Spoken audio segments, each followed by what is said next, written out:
بسم اللہ الرحمن الرحیم۔ رؤیا للنبی صلی اللہ علیہ وسلم۔ رؤیا کا معنی خواب۔ رؤیا اس میں مخصور غیر منصرف ہے، اس کی جمع رؤن ہے ہدن کے وزن پر۔ نبی صلی اللہ تعالی علیہ وسلم کا ایک خواب۔ عن سمرة بن جندب قال كان النبي صلی اللہ علیہ وسلم اذا صلى صلاة اقبل علينا بوجهه۔ حضرت سمرہ بن جندب رضی اللہ تعالی عنہ سے روایت ہے، انہوں نے فرمایا نبی صلی اللہ تعالی علیہ وسلم جب نماز پڑھ لیتے اور کچھ روایتوں میں نماز کی تعین بھی ہے، اذا صلی صلاۃ الغداۃ، جب فجر کی نماز پڑھ لیتے تو ہماری طرف متوجہ ہوتے، ہماری طرف رخ کر لیتے۔ فقال من رأى منکم اللیلۃ رؤیا، پھر فرماتے تم میں سے کس نے رات میں خواب دیکھا؟ قال فإن رأى أحد قصها فيقول ما شاء الله۔ قال کی ضمیر لوٹ رہی ہے راوی کی طرف۔ قال الراوی، راوی کا بیان ہے۔ تو اگر کسی نے کوئی خواب دیکھا ہوتا تو اسے بیان کر دیتا، تو حضور صلی اللہ تعالی علیہ وسلم فرماتے ما شاء اللہ۔ قصہ یا قصو کا معنی ہوتا ہے بیان کرنا۔ فسألنا یوما فقال هل رأى منکم احد رؤیا قلنا لا۔ سألنا میں سألا فعل ماضی معروف واحد مذکر غائب کا صیغہ ہے، اور نا ضمیر منصوب متصل مفعول بھی ہے۔ تو ایک دن ہم سے حضور صلی اللہ تعالی علیہ وسلم نے پوچھا کیا تم میں سے، تو فرمایا کیا تم میں سے کسی نے کوئی خواب دیکھا ہے؟ ہم نے عرض کیا نہیں۔ قال لکنی رأیت اللیلۃ رجلین اتیانی فأخذا بیدی فأخرجانی الی ارض مقدسہ فإذا رجل جالس ورجل قائم بيده۔ قال بعض أصحابنا عن موسى قلوب من حديد يدخله في شدقه حتى يبلغ قفاه۔ حضور صلی اللہ تعالی علیہ وسلم نے فرمایا لیکن آج رات میں نے دو شخصوں کو دیکھا جو میرے پاس آئے، پھر میرے ہاتھوں کو پکڑ کر مقدس سرزمین کی طرف لے گئے۔ ارض مقدسہ سے مراد ارض شام ہے، جیسا کہ بعض شارحین نے اس کی تصریح کی ہے۔ تو ایک بیٹھا ہوا شخص نظر آیا اور ایک دوسرا شخص جو کھڑا تھا اس کے ہاتھ میں ہمارے بعض اصحاب نے موسیٰ سے روایت کر کے فرمایا لوہے کی ایک انگڑی تھی۔ کلوب اور کلاب اس کا معنی ہوتا ہے اکڑی یا اکڑا، یعنی لوہے کی سلاخ جس کا سرا مڑا ہوا ہوتا ہے۔ کلوب کی جمع کلالیب ہے۔ شدق کی جمع اشداق، شدق کمانا جبڑا، قفا کمانا گدی، اس کی جمع اقفیتن اور اقفاؤن۔ یدخلہ کی ضمیر منصوب لوٹ رہی ہے کلوب کی طرف، وہ اس اکڑی کو اس کے جبڑے میں داخل کرتا یہاں تک کہ وہ اس کی گدی تک پہنچ جاتی۔ ثم یفعل بشدقہ الآخر مثل ذلک، پھر وہ شخص اس کے دوسرے جبڑے کے ساتھ اسی طرح کرتا تھا۔ وَيَلْتَئِمُ شِدْقُهُ هَذَا فَيَعُودُ فَيَصْنَعُ مِثْلَهُ۔ التئام الجرح، التئام باب افتعال سے ہے، اس کا معنی ہوتا ہے زخم کا بھر جانا، ٹھیک ہونا، صحیح ہونا۔ اور اس کے اس جبڑے اور اس کا یہ جبڑا ٹھیک ہو جاتا تو وہ واپس ہو کر دوبارہ اسی طرح کرتا۔ فقلت ما هذا، تو میں نے کہا یہ کیا ہے؟ قال انطلق، ان دونوں نے کہا چلو۔ فانطلقنا حتى اتینا على رجل مضطجع على قفاه ورجل قائم على رأسه، اور رجل قائم بفهر او صخرة فيشدخ بها رأسه۔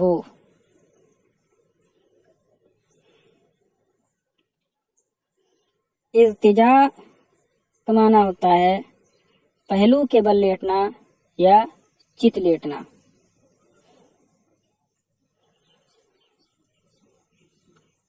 فہر کا معنی پتھر،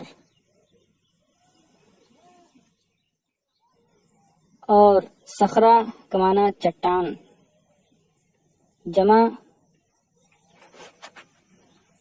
صخرن اور صخور، اور فہر کی جمع افہار اور فہور۔ شدخا یشدخو کا معنی ہوتا ہے توڑنا۔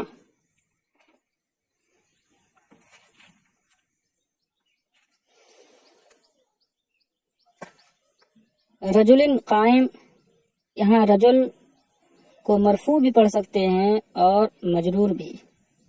اگر مرفوع پڑھیں تو یہ مبتدا ہوگی، اور یہ مبتدا ہے اور خبر محذوف ہے وَهُنَاكَ رَجُلٌ قَائِمٌ، اور اگر مجرور پڑھیں تو اس کا عطف اس سے پہلے والے رجل پر ہوگا۔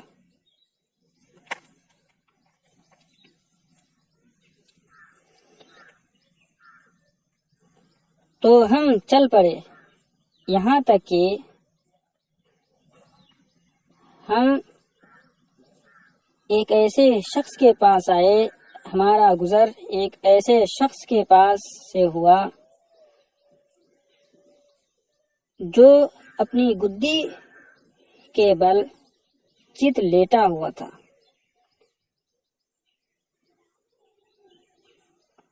اور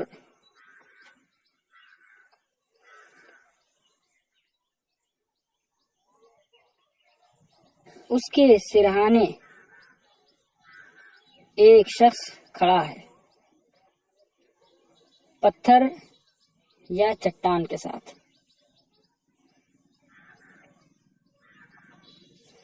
اور اس کے سر کے پاس یا اس کے سرہانے ایک شخص کھڑا تھا پتھر یا چٹان کے ساتھ۔ یہاں اور یہ بھی ہو سکتا ہے کہ شک کے لیے ہو، شک کے راوی ہو کہ حضور صلی اللہ علیہ وسلم نے فہرین فرمایا یا سفرتین فرمایا تھا، اور یہ بھی ہو سکتا ہے کہ او تنویع کے لیے ہو، یعنی وہ جو شخص سرہانے کھڑا تھا کبھی تو اس کے ہاتھ میں پتھر ہوتا تھا اور کبھی اس کے ہاتھ میں چٹان بڑا پتھر ہوتا تھا۔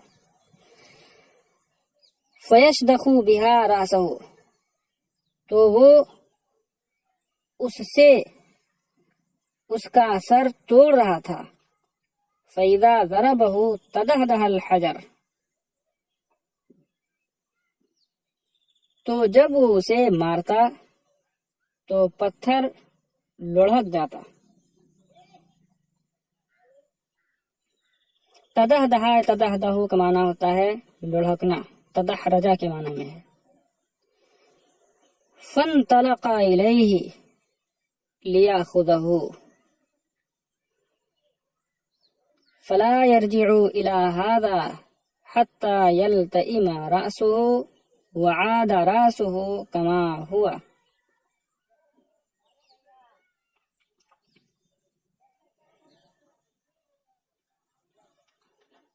تو وہ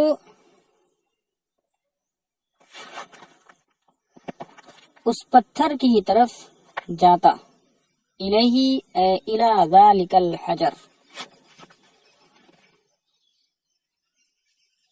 پھر وہ اس پتھر کی طرف لینے کے لیے جاتا۔ فلا یرجع الی ھذا، تو اس لیٹے ہوئے شخص کی طرف نہیں لوٹتا یہاں تک کہ اس کا سر ٹھیک ہو جاتا اور اس کا سر دوبارہ ویسے ہی ہو جاتا، اسی حالت پر لوٹ جاتا جیسا کہ وہ پہلے تھا۔ عاد راسہ کما ہوا، یہ جملہ ما قبل کی تاکید ہے یلتئم راسہ کی۔ فعاد الیہ فضربہ، تو وہ شخص اس کی طرف لوٹتا پھر اسے مارتا۔ قلت من ھذا، میں نے کہا یہ کون ہے؟ قال انطلق، ان دونوں نے کہا کہ چلو۔ فانطلقنا الی نقب مثل التنور اعلاہ ضیق واسفلہ واسع تتوقد تحتہ نار۔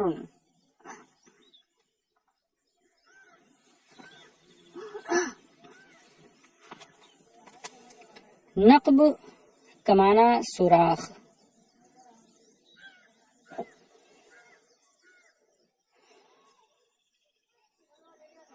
فانطلقنا الی نقب مثل التنور، تنور کی طرح سوراخ۔ ضیق کا معنی تنگ، واسع کشادہ، توقدہ یتوقد اس کا معنی ہوتا ہے جلنا، روشن ہونا۔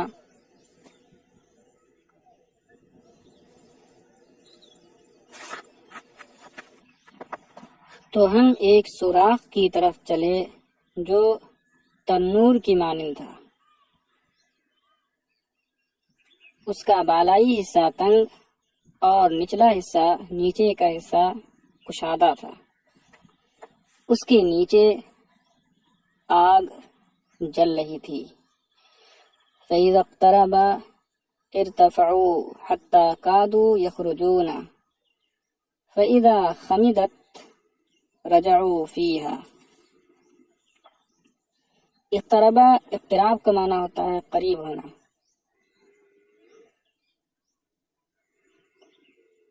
اقترب کی ضمیر مستتر لوٹ رہی ہے وقود کی طرف، جس پر تتوقدو دلالت کر رہا ہے۔ خمیدہ یخمدو اور خمدہ یخمدو اس کا معنی ہوتا ہے بجھ جانا، مدھم ہونا۔ خمیدۃ النار آگ کا مدھم ہونا یا بجھ جانا۔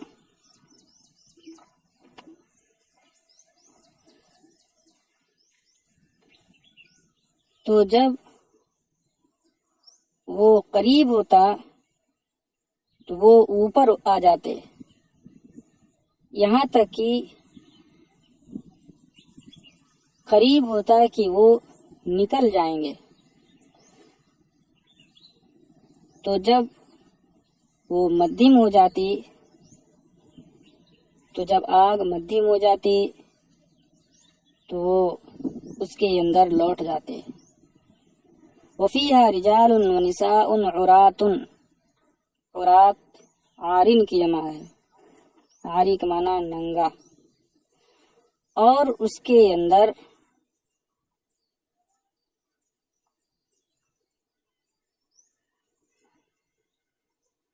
ننگے مرد اور عورتیں ہیں۔ فقلت ما ھذا، تو میں نے کہا یہ کیا ہے؟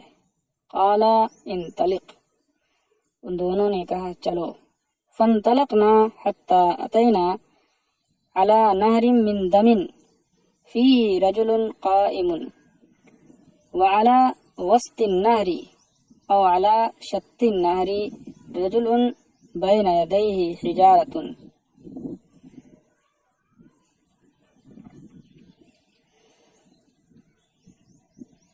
ان دونوں نے کہا چلو، تو ہم چل پڑے، یہاں تک کہ ہم ایک ایسی نہر کے پاس آئے، خون کی ایسی نہر کے پاس آئے جس میں ایک آدمی کھڑا تھا،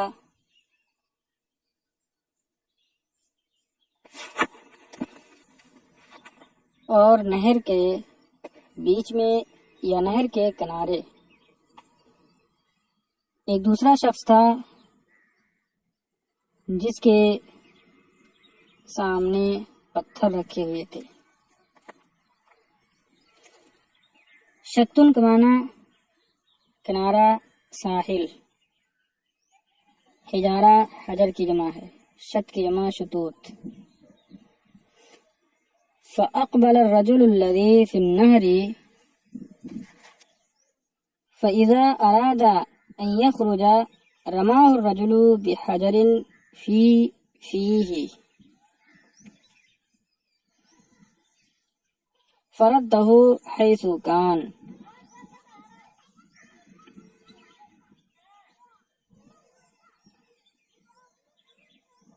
بحجرین میں بے تادیہ کے لیے ہے۔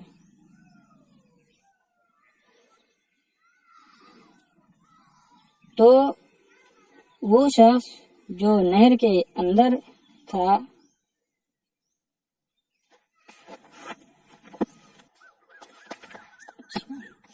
اقبل، اقبال کا معنی آنا، اقبل بمعنی اقترب بھی آتا ہے۔ تو نہر کے اندر موجود شخص آتا، تو جب وہ نکلنے کا ارادہ کرتا تو وہ شخص اسے اس کے منہ پر پتھر مارتا۔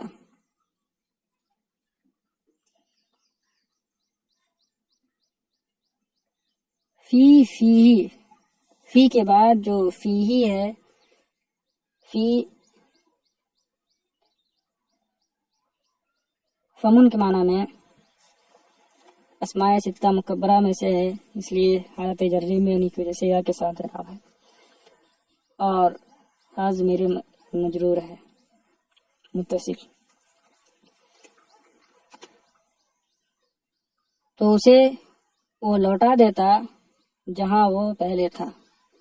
فجعل كلما جاء ليخرج رمى فيه بحجر، فیرجعوا کما کان، تو جب وہ نہر سے نکلنے کے لیے قریب آتا تو اس کے منہ پر پتھر مارتا تو وہ لوٹ جاتا جیسا تھا۔ فقلت ما هذا، تو میں نے کہا یہ کیا ہے؟ قال انطلق، دونوں نے کہا چلو۔ فانطلقنا حتى أتينا إلى روضة خضراء فيها شجرة عظيمة وفي أصلها شيخ وصبيان وإذا رجل قريب من الشجرة بين يديه نار يوقدها، تو ہم چلے یہاں تک کہ ایک ہرے بھرے باغ میں آئے، اس میں ایک بڑا درخت تھا اور اس کی جڑ میں وفی اصلها اے تحتها المقارب الى جذعها، یعنی اس درخت کے نیچے جڑ کے پاس، اور اس کی جڑ کے پاس ایک شیخ، ایک بزرگ تھے اور بچے، سبھی کی جمع صبیان۔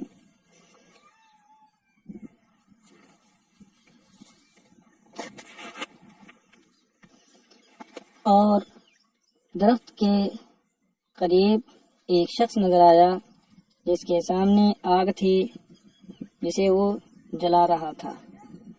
فصعد بی فی الشجرہ، بی میں بے تعدیہ کے لیے ہے، تو مجھے درخت پر لے کر چڑھ گئے۔ فادخلانی دارا لم ارى قط احسن وافضل منها، پھر مجھے ایک گھر کے اندر لے گئے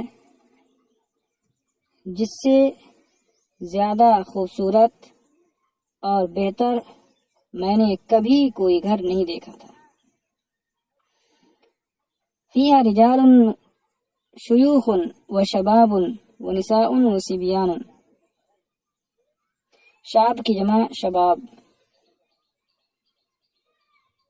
اس گھر میں بزرگ مرد اور نوجوان، عورتیں اور بچے تھے۔ ثم اخرجانی منها فصعد بی الشجرہ،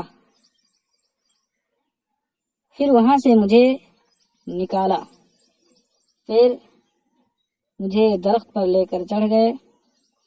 فادخلانی دارا یا احسن وافضل فیہا شیوخ وشباب، پھر مجھے ایک ایسے گھر کے اندر لے گئے جو اس پہلے سے بھی زیادہ خوبصورت اور بہتر تھا، اس میں بزرگ اور جوان تھے۔ قلت طوفت معنی اللیلۃ فاخبرانی عما رأیت، میں نے کہا رات میں تم دونوں نے مجھے گھمایا۔ طاف یطوف گھومنا، چکر لگانا، طوف تطویف گھمانا۔ فاخبرانی، اخبرا یہ فعل امر تسنیہ مذکر حاضر کا صیغہ ہے باب فعال سے، تو مجھے ان چیزوں کے بارے میں بتاؤ جو میں نے دیکھا۔ قالا نعم،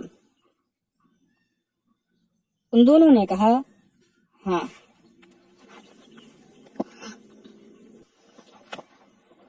کلمہ نعم تصدیق کے لیے بھی استعمال ہوتا ہے، وعدہ کے لیے بھی اور اعلام کے لیے بھی۔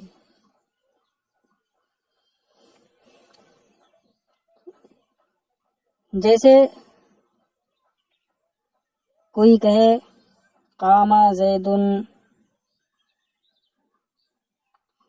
کوئی خبر دے، قام زیدن تو اس پر مخاطب کہے نام، ہاں جی، تو یہ تصدیق کے لیے ہے یہاں۔ اور امر یا نہیں کے جواب میں مخاطب کہے، جیسے کوئی کہے تم ایسا کام کر لو یا ایسا مت کرو، تو اس کے جواب میں مخاطب کہے نعم، جی ہاں، تو یہ وعدہ کے لیے ہے۔ اور اگر استفہام کے جواب میں ہو، استفہام کے بعد ہو، تو ایسی صورت میں وہ اعلام کے لیے ہوتا ہے۔ جیسے کوئی پوچھے حل جاءک زید، تو اس کے جواب میں کہا جائے نعم، ہاں جی، تو یہاں اعلام کے لیے ہے۔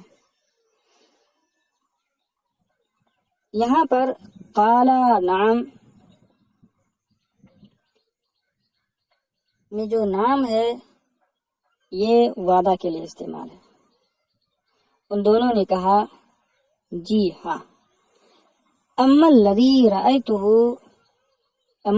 رأیتہ یشق صدقہ فکذاب یحدث بالکذبۃ فتحمل عنہ حتی تبلغ الآفاق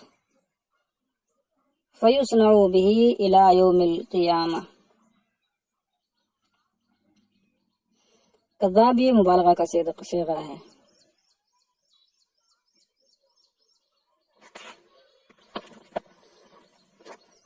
کذبہ یا کذبہ اس کا معنی جھوٹ، اور تحملو عنہ، تحملو کی ضمیر کذبہ کی طرف لوٹ رہی ہے۔ حملہ یحملو اٹھانا، لے جانا، تحملو بمعنی تروى وتنقلو۔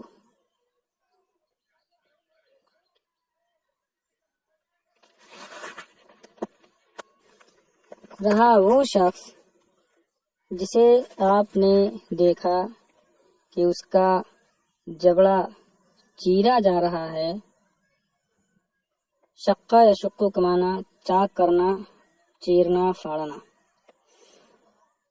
فکذاب تو وہ جھوٹا آدمی ہے جو جھوٹ بیان کرتا ہے، جھوٹی بات بیان کرتا ہے، تو اس سے وہ بات روایت کی جاتی ہے، نقل کی جاتی ہے، یہاں تک کہ وہ جھوٹی بات پوری دنیا میں پھیل جاتی ہے، پوری دنیا میں پہنچ جاتی ہے۔ تو اس کے ساتھ قیامت تک یہ سلوک کیا جاتا رہے گا۔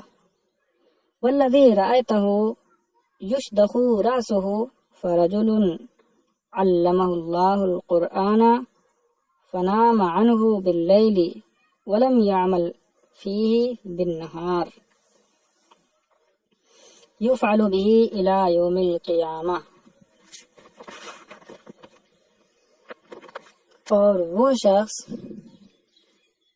جس کو آپ نے دیکھا کہ اس کا سر توڑا جا رہا ہے، تو وہ ایسا شخص ہے جس کو اللہ نے قرآن کا علم دیا، قرآن سکھایا، تو اس سے غافل ہو کر رات میں سوتا رہا اور دن میں اس پر عمل نہیں کیا۔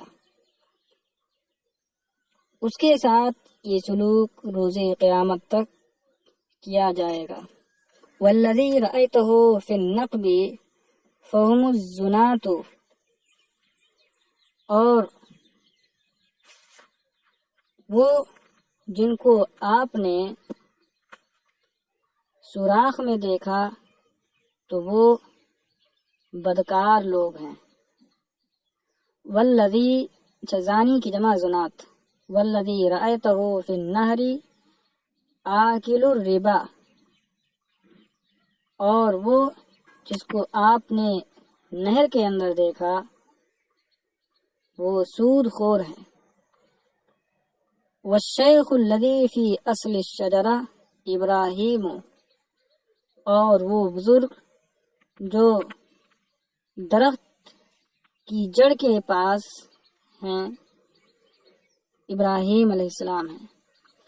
اور والصبیان حولہ فاولاد الناس، اور ان کے گرد کے بچے لوگوں کے بچے ہیں، لوگوں کے اولاد ہیں۔ والذی یوقد النار مالک خازن النار، اور وہ جو آگ جلا رہے ہیں خازن جہنم مالک ہیں۔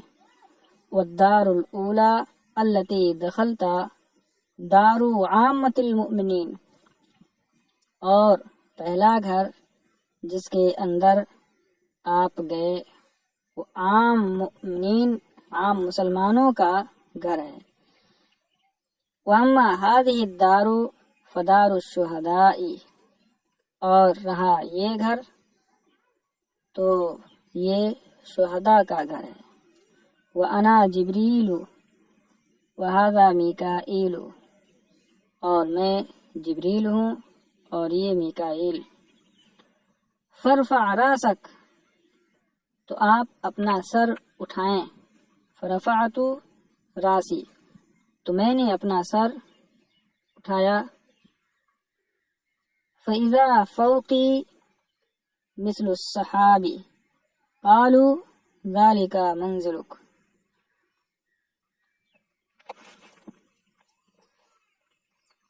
تو میں نے اپنا سر اٹھایا تو میرے اوپر بادل نما نظر آیا۔